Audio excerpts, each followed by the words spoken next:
Danielle, and this is Mastering Your Business, and we're with Karen.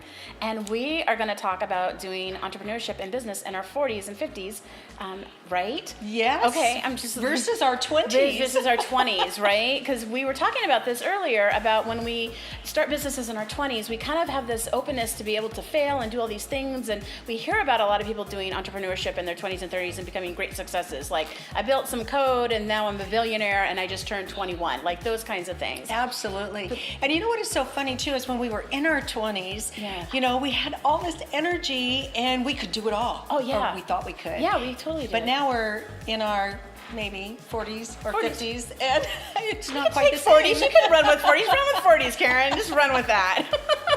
So what are some of the things that you've learned about starting this business, because you run Fave, Yes. starting your business doing Fave Lifestyles in after your 20s, like 30s and 40s and 50s? What have you learned, or what do you struggle with?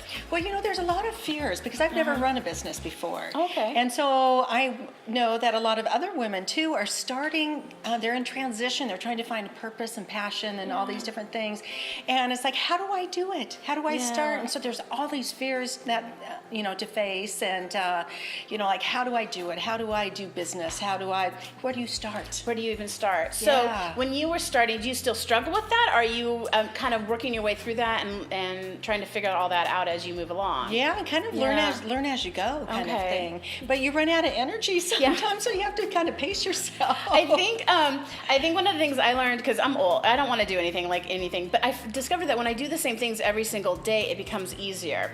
Have you heard of the thing like batching? Have you ever done batching before? No. Do you know what batching is? No. So batching is when you take your days or your weeks and your month, and you do the same thing every single day, or every single like first Monday, the second Monday, the third Monday of the month, right? And so you're always doing the same thing. So the first Monday of the month, you always do the exact same thing. The second Monday of the month, you do something that exact thing. So maybe you do all of your marketing on Mondays, and maybe you do all of your business coaching or your talk shows, right? You do all of those on Wednesday or something to that effect. So you streamline your calendar to be able to better manage and get that energy. So you know, like on Fridays, you're like, I'm done. I'm not doing anything anymore. Yeah. And you don't have the most busy things happening on Friday that you do on Mondays or Tuesdays or something to that effect. Have you? Yeah, so about that? I haven't, but Yeah. that's a great thing. So I was a stay-at-home mom for, for 27 years. Yeah. And even to think about having a schedule is something to overcome. Because I ran my home and our lifestyle and everything, and it was kind of as you go kind of thing. Yeah. So to even start something like that is actually, there's a big fear around. It's like, can I keep to a schedule? Because I haven't had a schedule. Do you do a morning schedule?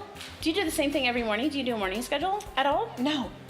I'm a fly by the seat of your pants kind of gal. Karen, you need a schedule. I like the flexibility. flexibility, and here we go. But Okay. but obviously running a business, you have to start some of these You have to things. do some of these kinds of things. But I will say, I would say, if you were ever interested, you don't have to do anything, by the way. You can do whatever. You can fly by the seat of your pants all you want. But things tend to work better if you have some kind of organization to it. I'm just letting you And know. some systems. Systems Yes. are really good, especially in the, when you're beginning a business, everything's chaotic. But as you move through the stages, you'll find that you can't use chaos anymore to be able to manage everything. There's too many moving parts, and there has to be a system in place for whatever that happens to be. And this is just a good time to start practicing those systems in the very beginning. So I would say, if you're trying to figure out how to do that, I would just start with your morning practices. Have you read Miracle Morning? I haven't. Haven't you read that I know, yet? you keep telling me. You gotta read Miracle Morning. What the heck?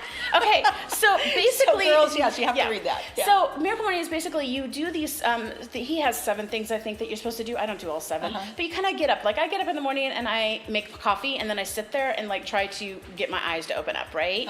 So doing something every single morning, like coffee, and then you do your meditation or your prayers and your visualization, and something that gets you into the mode that puts you into a positive spirit to kickstart your day. So whatever those things are, but if you do them consistently every day, you create habits out of it, right? This is what's 21 days to a new exactly habit. Yeah. right. It's the same thing. We all kind of know this, but sometimes it's hard to put it in practice. Yeah. And I think it's just starting a business like I am, where there isn't a formula.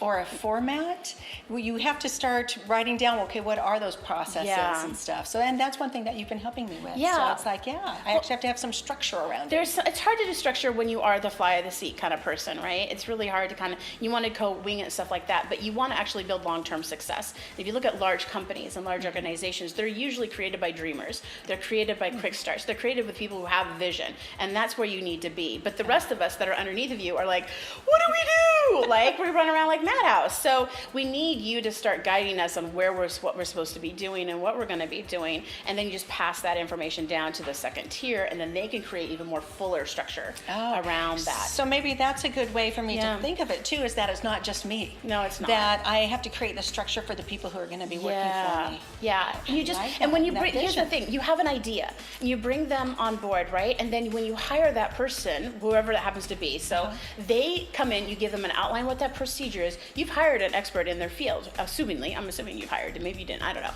But you bring them in and you say, please review this procedure and make it better. And that's their first job. Their first job is actually to define what their job is and how it's going to work. Oh, I like that. Right? That's awesome. And then when they move to a different location, you bring the next person on, they come in and they'll refine it more.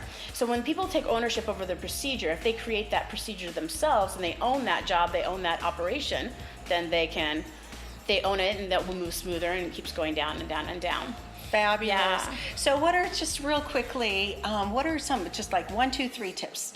For you? Okay, well, one, I say do a morning ritual. Like, you need something. I really do. I know I've been harping at you for this for a long time, but yeah, absolutely.